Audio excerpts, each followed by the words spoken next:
Welcome, everybody, to episode 2 of Data Discourse, where we discuss practical advice and insights about digital forensics and e-discovery. I am here with Jeff Stigler, Director of Computer and Digital Forensics at Precise Discovery, LLC. My name is Peter Mansman, and today we're going to be talking about computers, social media, and the Internet of Things. Ooh, that one's very scary, the Internet of Things. So, Jeff, as you may know from episode 1, is the Director of Computer Forensics again at Precise. He's had many years dealing with all kinds of different devices, and mobile phones to computers to tablets to you name it, to both collect devices, to analyze devices, to investigate them, to report upon them, to give opinions on devices. So we're very happy to have him here today to talk about these subjects that are very important for lawyers to understand when they're dealing with any of these issues. So again, today's episode, we're going to break into 3 parts: computers, social media, and the Internet of Things. So episode 1, we really focused on mobile forensics, which clearly is a big piece of most cases that you see today, but we don't want to forget about computers. We'll talk a little bit about how computers and tablets may operate a little bit differently. I know there's some crossover there, both between computers and tablets and phones and tablets, but we'll get to that and explain a few differences in there. I think it would help to have a background on computers first and some of the things to consider with that. So, Jeff, we had talked previously about cell phones being a big piece of most investigations, but computers are still a critical and important part of what we do. So let's talk a little bit. First question for you generally is when you're seeing computers nowadays, or how often are you seeing computers nowadays? Like what typically are the kinds of devices that you're asked to interact with? I think the recent trend, piggybacking on our previous discussion about the popularity of mobile devices, the recent trends kind of shown that computer devices are becoming a little less common. In scenarios where they are, present, it's a little bit different than it was in the old days. And when I say old days, I'm kind of referring to, almost like pre-COVID era. The remote work thing really, threw a wrench in how companies handle remote work, the issuing of devices, the issuing of, what we now refer to as virtual desktops, where someone can log into their work computer from essentially anywhere where they are now. So computer data isn't just limited to computers these days. It also spills over into, remote services, remote access services, cloud services, and things like that. So expanding upon that a little bit, would it be fair to say that you're not going to typically find, emails on a computer or a laptop, for instance, is probably sitting on Office 365 environment or a Gmail cloud account? I mean, I know there are times when emails still can be kept locally, but are you more often seeing them out there in the cloud and connected through some provider like that versus on an actual computer? I think that's the other trend you're seeing. Part of it is because companies are implementing, hey, log into your email through this specific portal. Don't go installing Outlook, wherever you want to. So you're seeing kind of the sources of some of this electronic data almost consolidate into some of these server and cloud areas. Whereas before, you would have a typical user would have a work computer, maybe a laptop they travel with, maybe a home desktop they may use, to work once in a while. You're now converting, 3 or 4 physical devices into, maybe 1 or 2 accounts or devices. I think that's what we're seeing these days in these trends. So would that line up with the idea that the computers that people may be using remotely from home, which is clearly a bigger thing now than it was 5 years ago, would you say that their use of those devices is more along the lines of an internet portal than it is a sort of standalone machine doing a lot of its own processing or file generation? Yeah, to some extent. The other thing too is these mobile devices, it's easier to sit on the couch and play on the internet on your phone rather than walking across the room and grabbing your big bulky laptop or things like that. So I think you're actually seeing, these home devices being used as nothing more than a portal to maybe a work computer or, left for very specific tasks like booking airline tickets or online shopping, things that may be a little easier to do on a computer than, a small screen. But in general, people's actions are occurring more on mobile devices or things that occur in cloud services or under corporate environments. And so when we think about that, if we say, all right, well, the way people are using their computers, particularly at home, I think an office environment with traditional network setup still a little bit different. But let's say it's a laptop that somebody's using at home or remotely, et cetera. Does that kind of change the things you're typically asked to be looking for on that computer at this point? Have the requests that you're seeing today as related to a computer analysis more different than they were, again, say 5 years ago?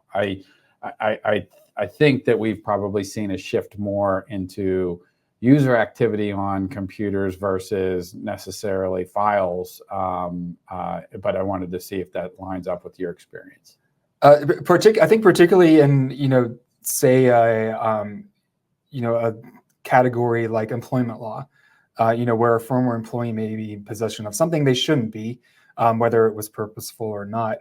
The question isn't usually, we can very easily answer, is it on there or not? The second question is, well, how did it get on there? And sometimes how to get it on there can answer what was the person intending to do with it. Or, hey, did I have this client list, from my former employees sitting in my Dropbox folder? Like I was ready to share it with someone else. Was it sitting in like an email outbox? So I think the questions more these days aren't just limited to, hey, what are you seeing? But, why are you seeing it? Or how did it come to this? Document forensics is always tricky because we're kind of relying on what the computers are willing to, give us.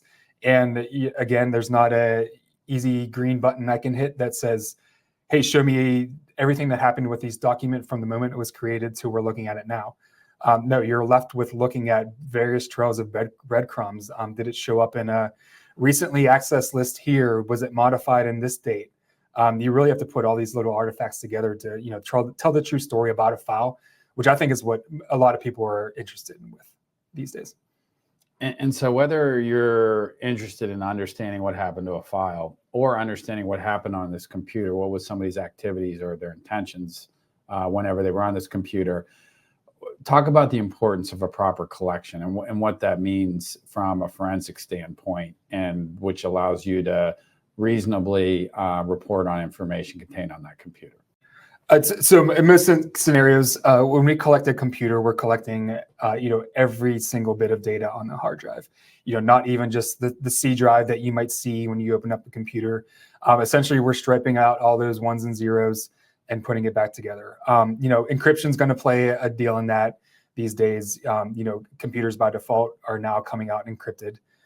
So there's times when we need to rely on IT departments to help us circumvent that. So going to the importance of collecting data, the first thing you want to do is verify that your collection is correct. That can be done on site by hashing the collection. But to that extent too, we're not just collecting the files and folders that you might see by looking at the computer. We're also grabbing some of this potentially deleted area, some of the unallocated area. That's space that the computer hasn't given up to you to use that, though it may be using it in the background. Again, though, you're seeing similar to mobile forensics is the recovery of deleted data is becoming much more difficult with computers as well, mostly because of just a change in general policies, but also the technology itself. Hard drives being made these days aren't anything similar to the hard drives that were made 10 years ago. And they behave vastly different, specifically with regards to overwriting deleted data. So as we're seeing this trend moving towards, the questions tend to be who did what when on a computer. How important is it that you get a proper forensic collection of the device versus, what somebody might be able to go see if they're looking on a computer and browsing through directories? Is it critical to make sure this is done properly at the beginning? I'll tell you from firsthand experience, having spent 20 some years in, just IT support, it would be very difficult to sit down and go through a computer to the extent that, to some of the things we can do as analysts, both because of, the software that we have, but also the additional expertise of, learning about how these operating systems work, learning about where data resides, before it even exists on the disks, things like that. It would be, equivalent to, going back to, if you look at an iceberg, you only see what's above the water. I mean, a full forensic exam is going to, get everything. And, I think we can use employment cases as a good example, sort of walking through some of these things that you're looking for on computers or potentially analyzing.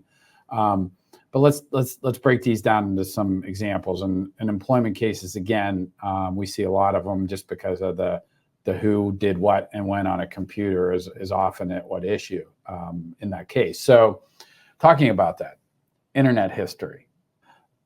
When have you seen that come into play? How far back can you typically go to find internet history on a computer? How can you tell who that internet history is potentially related to? And when have you seen that come, into value, maybe using an employment case as an example?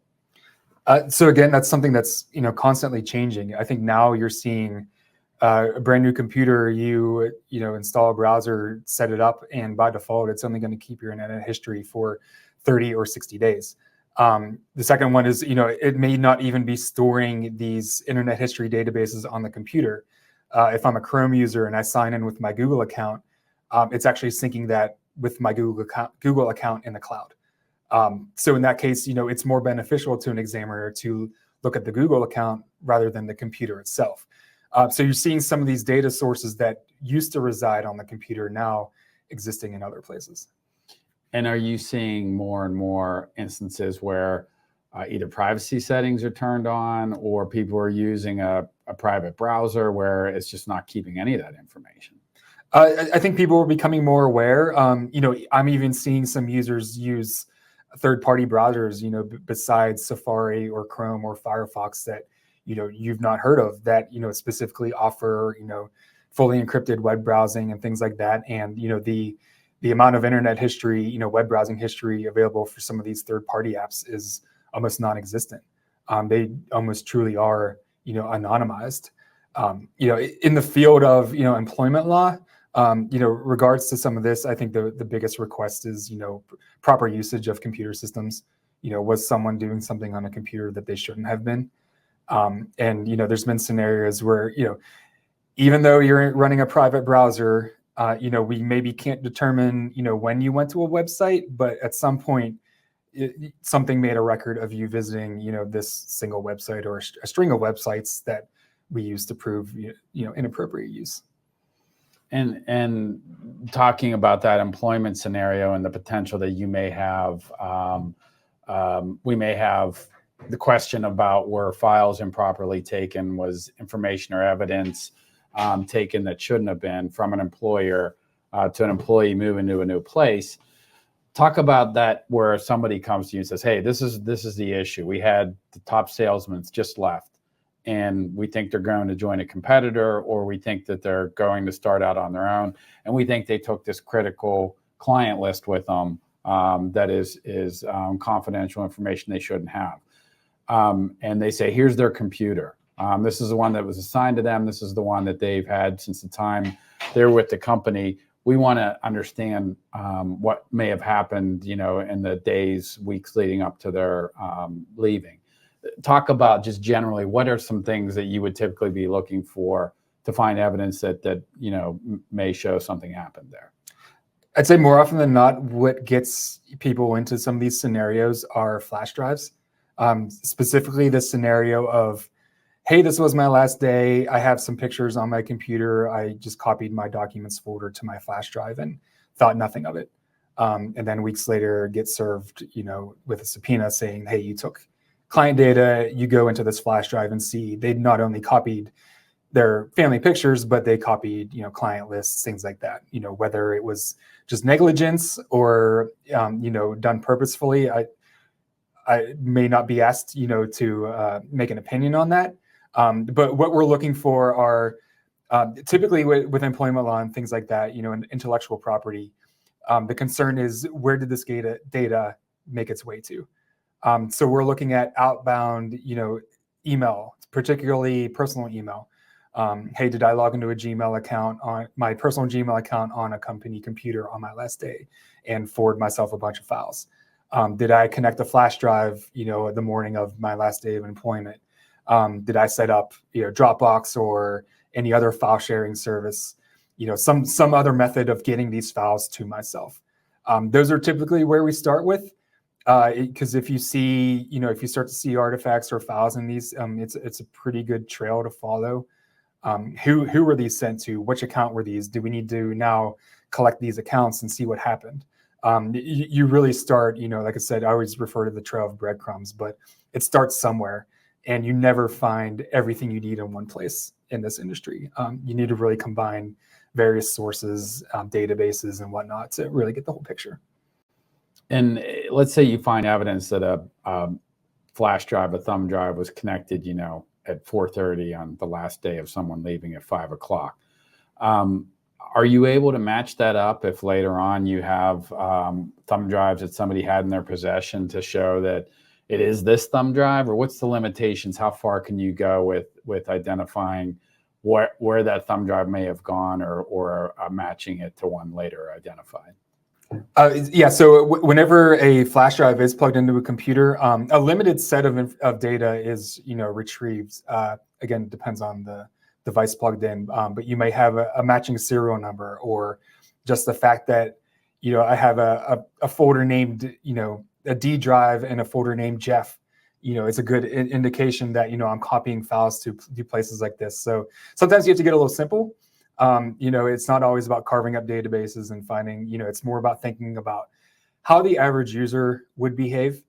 And I expect the average user to, drag and drop files, to copy things via those methods, other than, methods that might, obfuscate or be a little more, forensically friendly, to put it in some manner. We're obviously still looking for these, but, it kind of helps to know what the average computer user is capable of, and put themselves in your shoes, and it might make sense of why something might reside where it does, or why you're seeing data that you're seeing. So I'm in a lap on my laptop. I came into my office today to record this podcast, and my laptop automatically connected to the Wi-Fi because it recognizes it as a trusted Wi-Fi source. Is that information kept on this computer somewhere? Would it, in 3 months from now, would I be able to go back and say, hey, I can show this computer connected to this Wi-Fi at this time? Again, variables. 3 months is cutting it right on that cusp of the standard 30, 60, 90-day, history of automatic deletions you're seeing these days. With regards to now, without knowing, what operating system you're running, I would expect to see the Wi-Fi name the first time you connected to it, and probably the last time you successfully connected to it, but not necessarily every connection in between. But it's important, and that's what puts the emphasis on the sooner you collect a device after you think there might be something there, preserve it, the better it is that you're preserving information in a time period that's going to be valuable to you. Yes. I mean, some of these, computer artifacts are the brand new Windows computers do not audit user logins by default. Their claim is it takes up too much space. But so when that you say audit, what do you mean by that? Just keeping track of successful logins, and who logged in successfully, whether it was a password, whether it was a biometric scan, fingerprint, face scan. These things would be very, very useful in determining, hey, who was using a computer at some point. But nowadays, some of these devices aren't even recording that by default. These are things that IT departments need to be turning on, and after the fact is always too late. You can never go back and turn something on and recover from the past. It just doesn't work that day. So there's becoming more and more roadblocks too in recovering some of this data. Now, the last area I want to touch base on computer-wise today, because it's something that we've all heard, and I don't think is necessarily as true, and you touch base on this, but I remember, growing up, or I guess by the time computers were used, I wasn't so young anymore in the way they're used today. But regardless, that I remember being told, hey, just because you delete something doesn't mean it's deleted. It's going to live there forever. And I think in times past, that was a lot more true than it is today. Can you touch base on deleted files and accessibility and what that means, and how can you recover deleted files and to what extent? Yeah, I'm trying to put this, in the simplest technical terms. The way data used to behave was, if I wanted to delete a file on my computer, basically I was telling my computer, if you need this space in the future, go ahead and use it. I've given you that permission. So over time, what you end up is, a full hard drive, maybe full of some snippets of files that were deleted but not overwritten. Nowadays, these devices themselves, I mean, they're not platter spinning based anymore. They're just physical chips. And these chips are designed to make themselves last longer. It's more beneficial for them to delete data, more readily. When I say, hey, delete data, I don't mean mark this area as unused. I mean, right over it immediately. So your window of, deletion, you're recovering deleted data, when it used to be months, maybe years, is now hours, maybe minutes, and sometimes. You throw in encryption on top of that, and if encrypted file is deleted, more often than not, that encryption key is deleted, and it's gone. It is gone for good. And that's true of modern computers. If you had something that's been sitting around for years, you may have accessibility to a higher level than you do today. But as those get phased out, I think it's fair to say that accessing deleted files, after any period of time, is going to become more and more difficult. Yeah, we're definitely seeing it less and less on a practicality basis. Yes. Okay. Well, that's our basic topics on computers. There's a whole other areas that can be talked about when you're talking about servers and networking and other things like that, but we're not going to get into today. I do, though, before we completely leave that subject, just touch base very briefly on the differences between pads, iPads and other devices like that, and your typical computer. What is it, or how should you consider dealing with devices like that versus a computer? So tablets are becoming more and more popular. I can kind of break them down into three categories. I mean, you have your iPads, your Android tablets, and then kind of your third party, most common being like an Amazon, Kindle kind of ordeal. An iPad is essentially an iPhone. It's structured the same way. Its data extraction is the same way.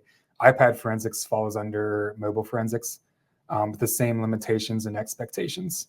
And more often than not, what you're seeing people use their iPads for is, I let my kids play games on them. I do my accounting. I do some shopping, browsing. Productivity, not so much. I may be reviewing some documents, but I'm trying to recall a scenario where someone says they were drafting spreadsheets or things on an iPad. You just don't see it too much. Android tablets kind of fall under the same way, where some of them behave like Android phones and some of them behave more like standard computers. And the third party like the tablets, the Kindles and stuff, there's very little extractable information on these devices. Most of it's out on some cloud account anyways. They don't get involved too much. I've touched them for, the sake of, doing a complete collection of, someone's all devices. But you don't see a lot of activity that's, producible off those devices. Yeah. Yes. Great. All right. Well, we're going to move on to social media. And social media as a term could mean so many different things nowadays. And, it used to be that, when you said social media, you knew you had to check someone's Facebook and maybe LinkedIn and, Instagram. There weren't that many that you needed to worry about in order to go see what somebody was saying online in some type of, social application. That's changed today. It's very difficult to be able to identify everything that somebody might be using. There isn't some magic search button that you can push out there and say, find me everything on the internet. Now, it doesn't stop people from asking us. I'm sure you've run across the same thing I have, where somebody said, hey, I need you to download all this person's social media profiles, postings, all that kind of stuff. That's particularly if you don't know, hey, I'm just talking about one application and they're a limited user, that's next to impossible task. But I wanted to kind of talk through some of the things to consider with social media. Understanding, again, new apps and new ways of communicating and people interacting on these things are happening every single day. We wouldn't have been talking about TikTok 3 years ago. WhatsApp wasn't something that was on anybody's radar, 4 or 5 years ago. So it's always changing, and what becomes in vogue and what becomes something that's heavily used is always going to be sort of a moving target.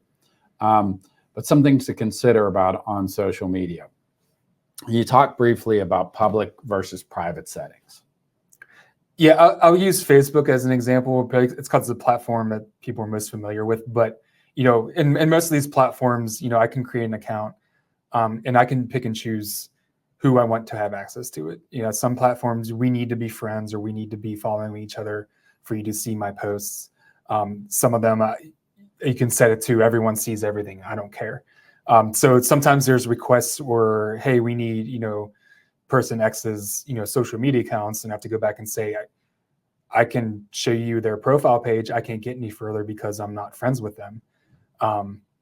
In some scenarios, it's okay, well, we'll get you the account of someone that is friends with them, or, hey, we'll go about, requesting the data from their side. A lot of these social media sites are now offering methods of getting your own data out much better than they were in the past, almost to the point where it's the same methodology that examiners like myself use for examining, say, an Instagram account. We'll pull data from your phone and see what we can find. We'll log into the account and see what we can find, but we'll also submit a request. This is not a subpoena. It's just a formal data request through Instagram, from the account. That can encompass, more data than you would see on the actual live site. So there are more avenues, but I think you're also seeing a little bit of a pushback against social media in general. The constant checking in, updating people where you are. People are kind of migrating to, sites where that's not necessarily the crux of the content. It's it's changing. It's especially with young people these days. My social media engagements with teenagers, 6 years ago is much different than what they're doing now. I mean, half of them don't even have Facebook accounts anymore. It's constantly changing. I'm always trying to keep up with what the kids are doing, as well as what the adults are doing. Who's using what service for what kind of content these days. And so going back to trying to identify where do you even look, I would imagine that puts more emphasis on potentially looking at someone's phone. A lot of these applications, from my exposure and experience, and maybe you've seen the same thing, are going to be driven or used through someone's phone, whether they're taking videos or texting something off quickly or posting something very quickly. Usually is done from a mobile device. So, you want to know what somebody's using to kind of get the roadmap as to what they'll look into deeper. A phone, I think, is an important source to give you that sort of understanding at the beginning. Yeah, social media is also a great resource for location information. Again, it's what the user is willing to input. But in these scenarios, you still have people checking into events. So and so's retirement party at X, Y, and Z bar at this date and time. So there is a lot of information that can be gathered. The question is sometimes, can we see it? And these platforms, specifically Facebook, has blocked any third-party software from accessing Facebook sites. That means, I used to have social media software that can go out and, just scrape your entire timeline. That's not possible anymore. Facebook blocks all that. So you are seeing some companies that specifically offer that service. Hey, we'll go out and kind of do some PI work to see where accounts may exist, and collect things to the extent that we can. But oftentimes, as an examiner, I'm as limited to what you see as a lawyer would see. If someone has their account locked down, it's locked down. And then, and going to, let's say you can access this stuff, it's not locked down. The longevity of how long this information stays up there. Again, I'll go back to my earlier comment of us being told, oh, when you delete something, it's never truly deleted, it's out there forever. We've also been told once you post something out there on the internet, it never goes away. I think there's been a trend towards a lot of these applications that they don't keep data for very long. They're very transitory. So something's in, something's out. There isn't some historical posting. Now others are different. Do you have a sense of you know, are some applications more likely to have a long history of everybody's activity on that, and others are very short? I think Facebook, like the big ones are the big and old school ones, Facebook, Instagram, Twitter, they still leave it up to the user. I mean, it'll remain there until, and at any moment in time, you can say delete. Now, as far as when you say delete and the capability of recovering that, it probably falls closer to the recovery of text message content. You have maybe 2 weeks to subpoena that company and get that data back. Normally I'm not involved in things within 2 weeks. So, to some extent, delete really does mean delete these days, even with online posts. And you touched base that check-ins can be a great source of location information. So if someone's saying, hey, I'm tagging so-and-so that we're at the same party or location or whatever together, oftentimes that's coming with some type of geolocation information saying you are here or you're at this location or otherwise. So it is, if that's something that's critical in a case, is something for people to consider, that social media may be worth investigating deeper for those purposes alone. I think one of the things that we've seen in our time of doing this, as you mentioned, there used to be softwares out there you could connect to various social media platforms, and once you identified a user, you could basically go in and say, download everything off of this user's connection, and if it was public, then the software could download it essentially into a big PDF file for you. I think practically speaking, that's kind of gone by the wayside for two reasons. Number one is that there's so many different applications popping up all the time that it would be next to impossible for them to keep up, with the software development to make all those connections. Number two is people are more conscious about public versus private settings, as are these applications. So they are not making it easy for something to make a connection. That in turn, I think, has sort of developed a business model and industry around some companies out there that specialize in social media investigations. And we've worked with several of them over the years. And there are a lot of great options that are out there, but just to give a flavor for what they typically do, rather than just saying, I'm going to go collect all this stuff and give it to you, because it can be a vast amount of stuff that's not very sortable or searchable. They're given instructions, and more like a digital private eye. They're going to go out and say, all right, well, tell me what's important in your case. Are you looking for bad behavior? Are you looking for postings about certain events? Are you looking for postings about certain people? What is it that you're trying to find? They will then go out and do the research on these individuals themselves and come back and report to you in a concise way. Here's what we found that we think meets your criteria. Is this important or not? Do we need to dig into this further? Is there more to be done here? I think that makes a lot more sense for a lot of these social media searches, because otherwise you're just drowning in information. Yeah, I mean, a lot of times too, it's just with proper authorization, it's easier to collect the information from the account itself. I know it's not always possible, but that really is the best way to make sure you're getting as much data as you can. Yeah. All right, so social media, again, a couple bullet points just to make sure we cover on that.